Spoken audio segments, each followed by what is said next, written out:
Hello, it's James from Woodland Classroom here, and if you're somebody who loves the outdoors but when you're out and about you're not entirely sure which tree species you're looking at and you'd like to know more and be a bit of a tree expert, well, why not join our free workshop, which is online on Wednesday the 2nd of June at 7:30 p.m. via Zoom.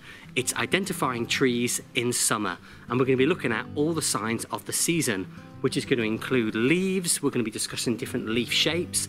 We're going to be looking at summer fruits that some trees bear, and really getting into the detail of a lot of our native and naturalized trees.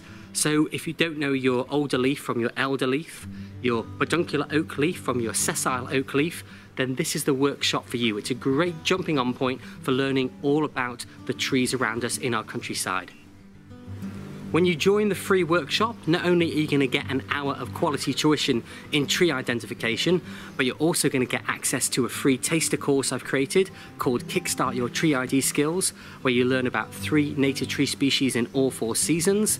And then also, we're going to be launching our summer special offer, which is going to be a real big discount for attendees of the workshop on the complete Tree ID course, which is 35 tree species across Britain, out in the countryside, that you can identify in all 4 seasons, taught through videos, cheat sheets you can download, photo galleries, and live student-only workshops. So if that sounds good to you, and you're keen to know more about the trees around you, we hope to see you on the live workshop soon. Don't forget to register using the link below.